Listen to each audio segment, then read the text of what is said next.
Gabigol tá pedindo, Gabigol tá pedindo, Gabigol tá pedindo, tocou pro Gabigol, bateu, olha o gol, olha o gol, olha o gol, olha o gol. Ah, vou fazer o que eu tenho feito e atropelou e ficou barato. Ficou barato. Ficou barato mesmo. Aliás, você falou do Silvinho decepcionado, né, com o resultado e tal, com o jogo em si. O torcedor do Corinthians está começando a ficar decepcionado com o Silvinho também, e a gente vai falar sobre isso já já. Agora, professor, a gente falou ontem no Linha de Passe, vamos replicar aqui, né? É o seguinte, é claro que o corintiano ficou chateado, ficou bravo, pô, caramba, não é para ser assim, que vergonha esse time e tal. Mas você até falou, né, professor, olhando por outro prisma, no final foi até um alívio, né? Porque o torcedor olha o primeiro tempo e fala, bom, vai acabar 6, 7, aqui vai ser uma coisa horrorosa. E no final o Corinthians até acha um golzinho lá e o 3-1 até que ficou barato. Até deu um certo alívio, né? O torcedor ficou chateado, mas ufa, ainda bem que acabou, ainda bem que saiu esse golzinho, né, professor? Tudo bem? É verdade, William, tudo bem? Boa tarde para você, para os companheiros, para o fã do esporte. Olha, foi um dos resultados mais enganosos. Eu vejo futebol há 43 anos. Me lembrou um jogo icônico, que é um Uruguai e Holanda. E tem até uma foto, o Sormani vai lembrar desse jogo e da foto. Uma foto do Pedro Rocha do Uruguai cercado de holandeses. E aquele jogo acabou 2-0. Quer dizer, não foi uma goleada, mas no imaginário coletivo foi uma grande goleada. Ontem a mesma coisa. E eu peço, por favor, antes das pessoas xingarem em rede social, que pelo menos tenham visto o jogo inteiro. Tem gente que não vê o jogo inteiro e fica te xingando. Quem viu esse jogo inteiro ontem, sabe que o corintiano passou 90 minutos, pelo menos os outros 45, porque já tinha visto o que tinha acontecido nos 45 primeiro, pedindo, pelo amor de Deus, para o jogo acabar. Rede social de corintiano falava em WO, falava em não ter possibilidades de mexer, até o Silvinho realmente não tinha, jogador tinha que fazer o quê? Botar principalmente Xavier, para conter um pouquinho mais. Ele deu uma disfarçada, botou o Xavier junto com o Vitinho, para não dar muito na vista. Mas na verdade a prioridade era participar um pouco do jogo. O Corinthians não participou do jogo. Você ser inferior tecnicamente é uma coisa. Você ser inferior taticamente, desorganizado, fisicamente, como o Corinthians foi, é uma outra coisa. E isso aí não vai nenhum demérito para o Flamengo. O Flamengo está na dele, o Flamengo fez o que vem fazendo, o Flamengo é o time mais exuberante do Brasil nesse momento. E a gente até fala, né, o Flamengo tirou o pé, na verdade só não foi mais porque o Bruno Henrique pôs o pé, né, pôs um pé a mais numa jogada, por causa daquilo a bola foi na mão dele. Porque se ele tira um pé, o Flamengo tinha feito um quarto gol. Não é, Zinho? O Flamengo tinha feito um quarto gol, levando a bola até a linha do gol do Corinthians. Olha o que ia ser aquele gol. Tudo bem, a jogada acabou anulada porque casualmente bateu na mão. Mas vamos analisar o que foi aquela jogada. Vamos analisar o resto. O que é esse primeiro gol que o Corinthians toma de uma saída de bola errada? Ali uma patetada entre Fábio Santos, entre Cantilho. Vamos analisar o gol que o Flamengo toma com o Fagner, marcando um jogador que tem o dobro do tamanho dele. Então tem sim, tem a diferença técnica, isso é inquestionável. Tão inquestionável que não adianta muito chover nesse molhado. A diferença é grande. Agora a diferença já é grande. O Corinthians não participa do jogo, o Corinthians ainda facilita esse abismo, que já é grande, só podia dar no que deu, William. Um dos mais enganosos resultados que eu vi em todos os tempos. Eu não esperava que o Corinthians fizesse um gol e esperava que ele tivesse tomado muitos mais no segundo tempo. A verdade é essa. Ô Sormani, tudo bem com você? Esse baile aí do Flamengo tá mais na conta do futebol exuberante do Flamengo. Não tem como segurar os caras, não tá demais. Ou por conta de algo só que lembra um pouco do que é o futebol que o Corinthians praticou ontem. Tudo bem aí, né? Tudo bom, William? Boa tarde para você, para os companheiros, para o fã do esporte. Foi um atropelo, né? Os companheiros já falaram isso aí, né? Foi uma aula, né? Foi uma clínica, né? Não teve jogo, né? Parece que foi uma clínica de futebol. Até emocionado, onde né, o Sormani? Flamengo- Sormani até se Oi? emociona, você viu? Ó, secou as lágrimas ali, tá emocionado, né, Sormani? Até secou as lágrimas aí de ver tanta beleza, né, Sormani? Fez assim, assim. Não, eu não sei porque que a torcida do Flamengo briga comigo, porque se tem uma pessoa na imprensa que gosta do Flamengo, elogia o Flamengo, sou eu. Entendeu? Eu acho que eles não se conformam de eu não achar o Arrascaeta um gênio, né? Deve ser por isso. Deve ser por isso. Bom, foi uma clínica.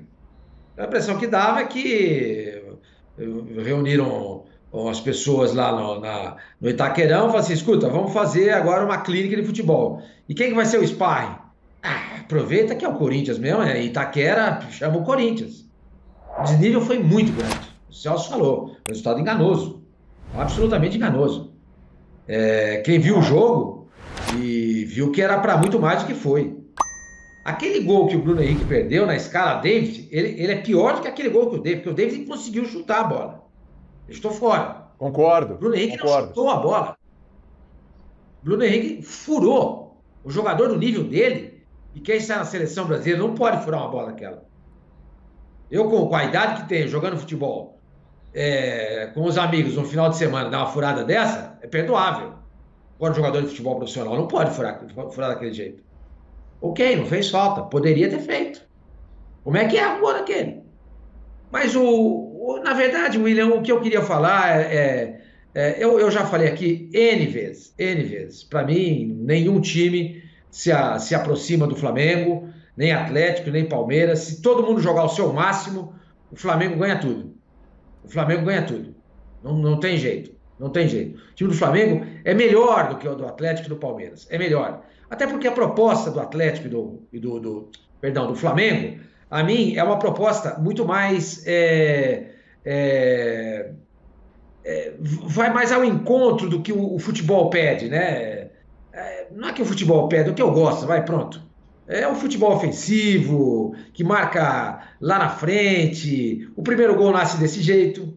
Ontem, depois do jogo, o Cuquinha falou o seguinte, né, na vitória do Atlético. Fizemos 2-0, depois recuamos para buscar os contra-ataques. Maldito contra-ataque. Maldita escola italiana. Maldita retranca. Por que o Atlético Mineiro não continuou em cima do Atlético Paranaense para fazer 4 ou 5?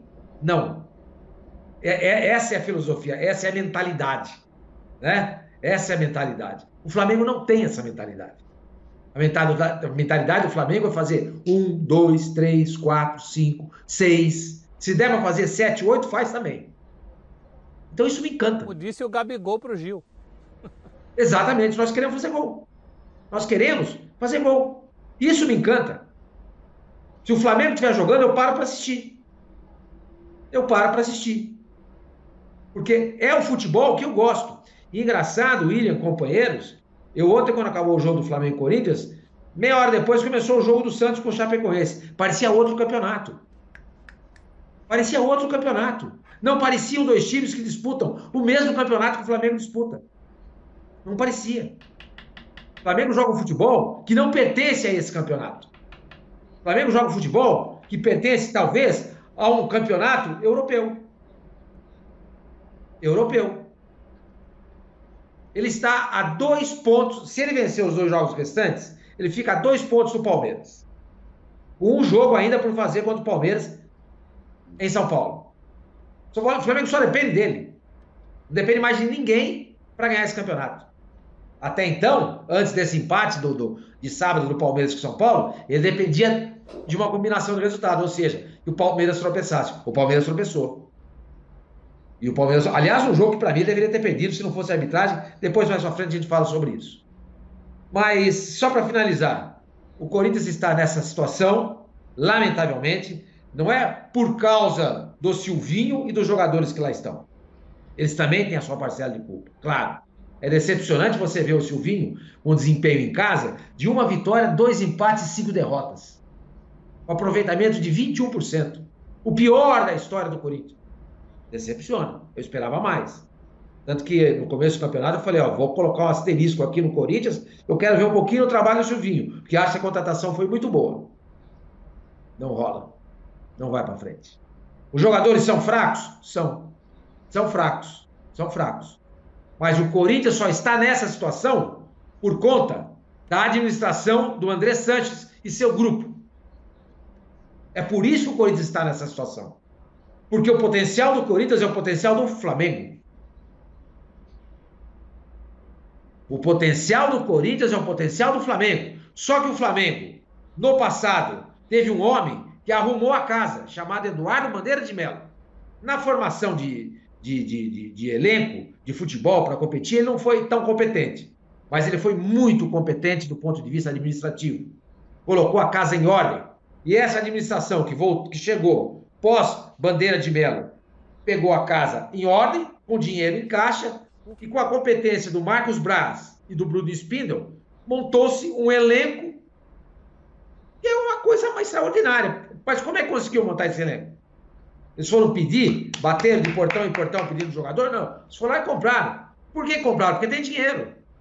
E por que traz o jogador? Porque tem dinheiro para pagar o salário dos caras. Agora o Corinthians, que é uma instituição que tem o mesmo tamanho do Flamengo, que tem a mesma força do Flamengo, não consegue fazer isso. Porque quem gere o Corinthians há décadas é incompetente. Incompetente. O Corinthians está afundado em dívidas. A dívida do Corinthians é quase bilionária, sem contar o estádio. Então o que acontece? Não tem time. Aí contrata-se no meio do campeonato 2 jogadores. E o que esses caras vão poder fazer no meio dessa mediocridade? Até adquirir ritmo de jogo, entrosamento, melhorar a condição física. Mais da metade do campeonato se foi. Já é segundo turno. Já é segundo turno. O Flamengo montou seu time durante o campeonato? Não. Esse time está montado há 2 anos. Há 2 anos. Então, eu acho que valeria um programa para a gente falar dessa mazela corintiana, entendeu? Dessa situação que o Corinthians se encontra. Lamentavelmente, cobrar o Silvinho e os jogadores é a mesma coisa que você pedir um analgésico para tratar uma dor de dente. A tela mostra bem a diferença das duas equipes. Eu já vou colocar já o trecho do Gabigol, né, da conversa ali, coisa de campo, né? Jogador, um discute com o outro ali, o Gabigol com o Gil e tudo, mas que mostra bem a diferença de mentalidade ali das duas equipes. Já vou colocar esse trecho. Eu só queria acionar o Facincani. Uma coisa que o Sormani levantou, eu tinha pensado ontem no linha de passe, não deu tempo, porque é muita coisa. Mas sobre essa coisa, aí o Flamengo joga num padrão europeu. A gente falava isso na época do Jesus, né? E a coisa voltou. Eu não vou entrar aqui naquela discussão, como o Flamengo seria no campeonato inglês, como o Flamengo seria no campeonato espanhol, como o Flamengo seria... Eu não vou entrar nisso. O Flamengo tinha que disputar a Champions, eu não vou entrar nisso, tá? O que eu quero dizer é o seguinte, em cima do que o Sormani falou, Facincani, quando a gente vê essas exibições do Flamengo contra equipes como São Paulo, Corinthians, que são equipes pesadas, tradicionais, abarrotadas de títulos, etc., fica parecendo que é lá o Mundial, é o europeu contra o brasileiro. Vai lá, mesmo um time forte, vai lá para dar base. Se não se fechar, vai tomar porrada. E é o que está acontecendo. Tudo bem, William? Um abração para você, para o pessoal todo no programa, também para o Fã de Esporte conosco. O padrão é maior, claro que sim. Mas existe um trabalho já sendo feito, né? Um grupo praticamente formado há 2 anos contra equipes que estão em franca mutação, como São Paulo, Corinthians, em que você tem dificuldade para achar o time titular ainda. O Flamengo, você sabe de cor e salteado qual que é a escalação principal. Uma mudança aqui a colar, daquele padrão, daquele timaço ideal de 2019, mas a base construtora e motora daquele sucesso todo segue de vento em popa, né? O que faltava para esses caras era resgatar de novo a ambição por metas, por conquistas, porque chegou a um ponto de que, para muita gente, eles tinham estado no ápice e naquele ápice não conseguiria se aproveitar mais nada dali para cima. Então, o que eles precisavam era de um treinador que precisasse do Flamengo e eles, ao mesmo tempo, né, de um cara que pudesse transformá-los novamente em seres competitivos. Então foi uma junção muito boa, né? Um Renato Gaúcho que vinha sendo questionado em toda a sua capacidade pelo que ele tinha feito muito bem no Grêmio há alguns anos. Recentemente estava marcado por goleadas, uma delas acachapante tomada por esse Flamengo em 2019, contra um time do Flamengo que também já estava sendo questionável se em relação à capacidade que ele apresentava em campo era de fato aquela mesmo, se os caras já não tinham mais por onde crescer. Então foi a junção, né? Um precisou do outro. Esse grupo do Flamengo precisava de um técnico como o Renato e vice-versa. E ambos estão caminhando novamente de mãos dadas, de passos largos, para quem sabe conquistar tudo aquilo que em 2019 acabou sendo muito bem colocado, né? Por esse time e que apresenta um futebol muito legal de se ver de novo. Então é a realidade atual, né? De uma equipe que ela é muito forte, com um técnico que também, quando está trabalhando no seu máximo, é um cara muito competente. Junta tudo isso, você vai pegar equipes que aqui no Brasil ainda estão, né, caminhando para esse sucesso. São Paulo está em montagem, Corinthians nem se fala, o Palmeiras é mal escalado pelo Abel em muitos momentos, o Atlético do Cuca uma hora joga no esquema, outra hora joga no esquema, tem um time diferente a cada jogo também, que a gente não consegue entender o porquê. Essa é a história de rodízio que, com todo respeito, William, ela enche o saco. Essa que é a palavra. Aí rodízio, enche o saco rodízio.